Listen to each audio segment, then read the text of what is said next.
मेरे लिए ये ट्रिप बहुत इम्पोर्टेंट था, बहुत अच्छा भी रहा और अमेजिंग। अच्छा तो खैर छोटा सा लफ्ज़ है, कोई बहुत बड़ा लफ्ज़ होना चाहिए इसके लिए। तो बहुत मज़ा आया, बहुत सुकून मिला मुझे। हम ज़िंदगी की भागदौड़ में इतना गुम हो जाते हैं, पैसे कमाने के लिए दुनिया में भागदौड़ करते हैं, घर से ऑफ़िस, ऑफ़िस से घर, फिर कहीं और मल्टीपल जॉब्स भी करते हैं डिफरेंट कंट्रीज़ में। जैसी आपकी सिचुएशन है जिस हिसाब से हम सब लोग मुख्तलिफ़ चीज़ों में भाग-दौड़ कर रहे होते हैं, ठीक है? कुछ स्टूडेंट्स हैं वो अपना करियर सेटअप करने में लगे हुए होते हैं। तो ये सब चीज़ें तो चलती रहनी है आखिरी साँस तक, लेकिन हमें भूलना नहीं चाहिए कि हम अल्लाह के बंदे हैं और बीइंग मुस्लिम अल्लाह ताला ने हमें ये कुछ चीज़ें, ये कुछ मोजज़े हमारी ज़िंदगी में हमें दिए हुए हैं और अगर मौका मिले, तौफ़ीक मिले, दुआ मांगनी चाहिए, तो आपके लिए ये इवेंट पॉसिबल हो सकता है। बहुत से लोग ये सोचते होंगे कि भाई पैसे नहीं है मेरे पास, पैसे होना, पैसे लाना, लेकर आना, ये ज़रिया आपके लिए अल्लाह ताला ही बनाएंगे। तो वही सबसे बेहतरीन प्लानर है। आपको अपनी जुस्तजू और नीयत रखनी चाहिए बस, तो रास्ता खुद ही बन जाएगा। आपके मेरे हाथ में कुछ नहीं है। मेरे पास पैसे थे, 2 साल तक मुझे मौका नहीं मिला था। जब नसीब होगा, जब सही वक्त होगा, तो आपको भी बुलावा इंशाअल्लाह आ जाएगा और अल्लाह हर मुसलमान की ये दुआ कबूल करे, हर मुसलमान को वहाँ बुलाए। अल्लाह से दुआ है मेरी भी।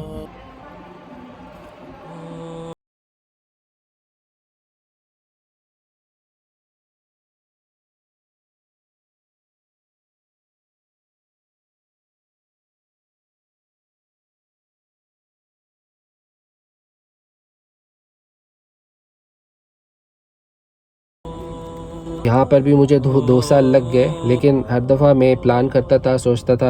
पहला साल तो सारी दुनिया में पता है आपको 2021 का 21 के हाफ तक, इवन एंड तक, इवन 22 के स्टार्ट तक भी कोरोना ने मुसीबत मचाई हुई थी पूरी दुनिया में। ये भी एक आजमाइश थी सारी उम्मत के ऊपर।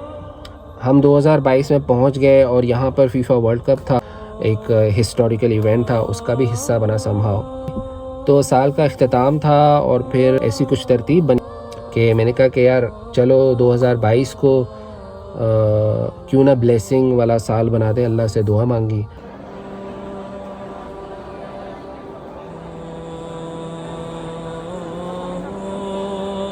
न्यू ईयर से पहले वाली जो इवनिंग होती है वो अल्हम्दुलिल्लाह मेरी उम्रा मुकम्मल करते हुए गुजरी।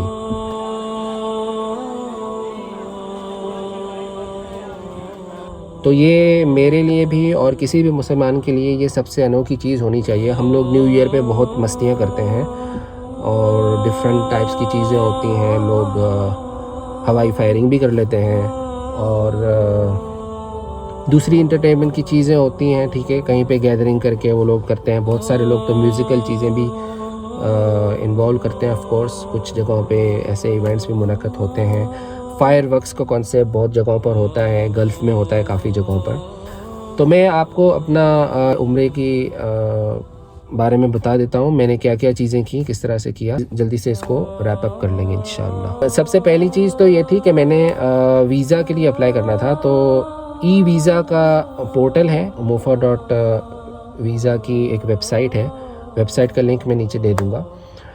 वीज़ा का प्रोसेस हर जगह से डिफरेंट होता है, बिकॉज़ आप जहाँ से ओरिजिन से ट्रैवल करेंगे वो ओरिजिन मैटर करती है। तो मैं जो बता रहा हूँ this is from Qatar, okay. तो कतर से हमें ई वीज़ा के लिए एक फैसिलिटी दी गई है। 1 ईयर का मल्टीपल एंट्री का एक टूरिस्ट वीज़ा बनता है, जिसमें आप मैक्सिमम 90 डेज़ स्टे कर सकते हैं। तो मैंने ई वीज़ा अप्लाई किया था। ई वीज़ा के लिए कुछ ऑप्शंस थे, उन ऑप्शंस को मैंने कंप्लीट किया। वहाँ पर पिक्चर अपलोड की अपने रिक्वायर्ड डॉक्यूमेंट्स, जैसे मेरा प्रूफ कि मैं गल्फ़ रेजिडेंट हूँ और मेरा पासपोर्ट, ये सब मैंने अपलोड किया। ऑनलाइन कार्ड के थ्रू पेमेंट करनी होती है, वो पेमेंट मैंने कंप्लीट की।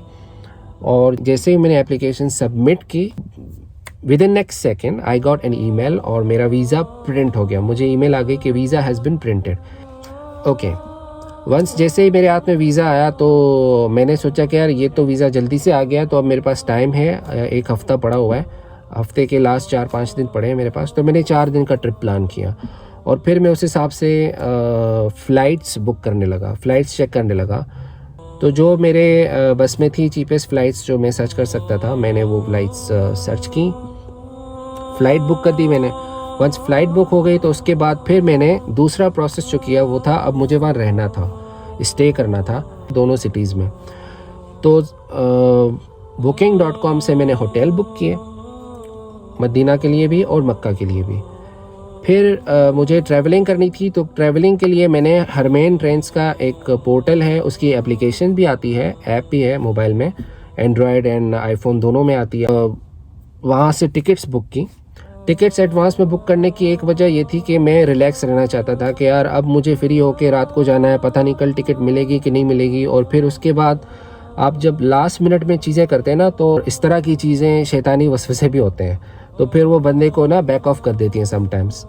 तो मैंने अपने आप को उस मामले में रिलैक्स रखा। मैंने जाने से पहले वापसी की सारी अरेंजमेंट कर ली थी, ओके। तो मैंने क्या किया कि हरमैन की टिकट्स बुक कर ली। जिद्दा एयरपोर्ट मेरी डेस्टिनेशन थी, फ्रॉम कतर टू जिद्दा।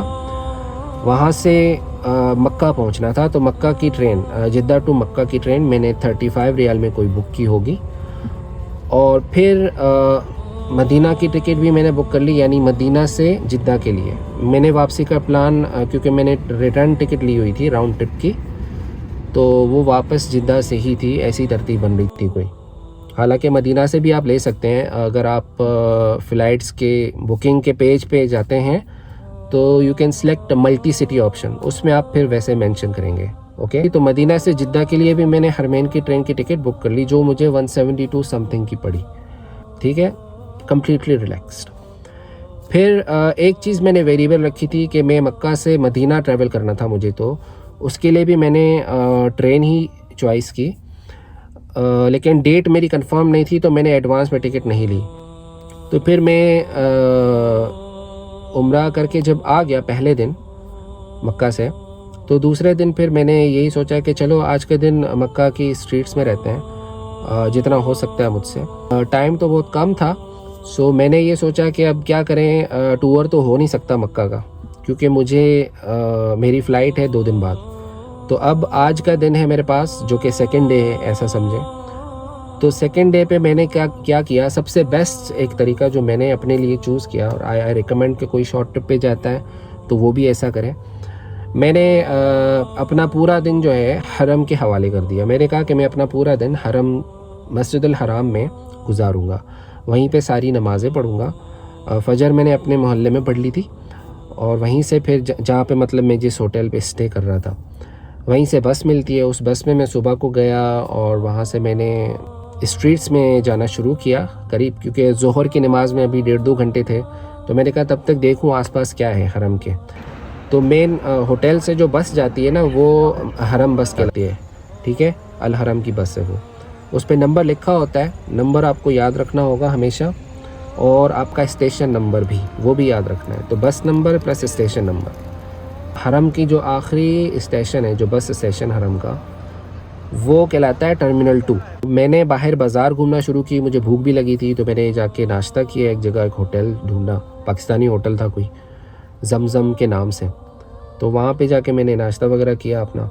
वहाँ से पूरी ये स्ट्रीट नज़र भी आ रही थी। वहाँ से फ्री होकर मैं आसपास की गलियों में घूमता गया, और उसमें मैंने चीज़ें देखी, जैसे लोग अगर कुछ चीज़ें लेना चाहते हैं, मसल्ले वगैरह, इस तरह की गिफ्ट्स वगैरह, खजूरें, तस्बीहात, कोई भी चीज़ें जो भी हैं, इतर वगैरह, ये सारी चीज़ें वहाँ पर पड़ी हैं। और भी बहुत सी चीज़ें थी, छोटे से बैग्स थे। आपको उम्रे के दौरान जैसे कुछ चीज़ें होती हैं, अगर आप मोबाइल है आप पकड़ नहीं सकते ईज़िली अगर फॉर एग्ज़ाम्पल, तो उसके लिए छोटा सा बैग मिलता है, क्योंकि तवाफ़ के दौरान आपके ऊपर एक पाबंदी होती है कि आप कोई भी धागे वाली चीज़ नहीं पहनते।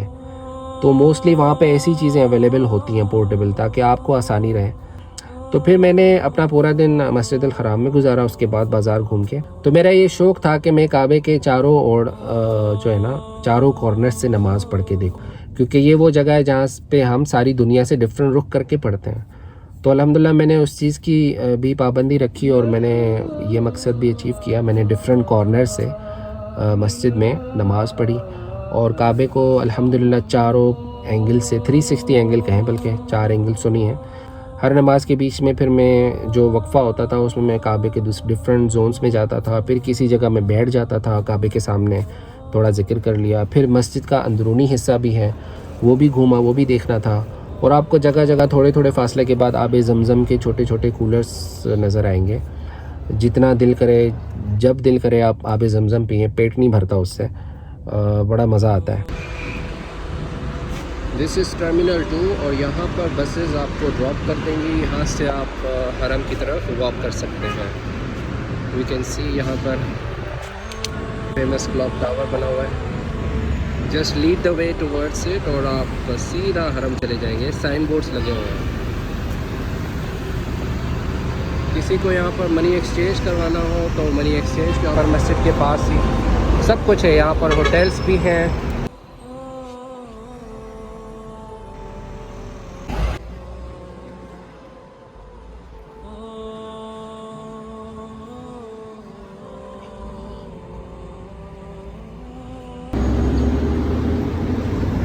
और इसी सेम जगह पर टैक्सी स्टैंड भी है। छोटी छोटी दुकानें भी हैं। ये तो मस्जिद के बिल्कुल ही करीब है।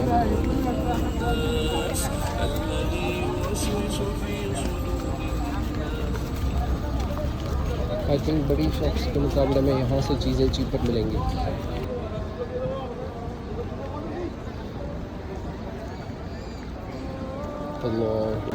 अशहदु अन्ना मुहम्मदर रसूलुल्लाह हय्या अलस सलात हय्या अलल फलाह क़द क़ामतिस सलात क़द क़ामतिस सलात।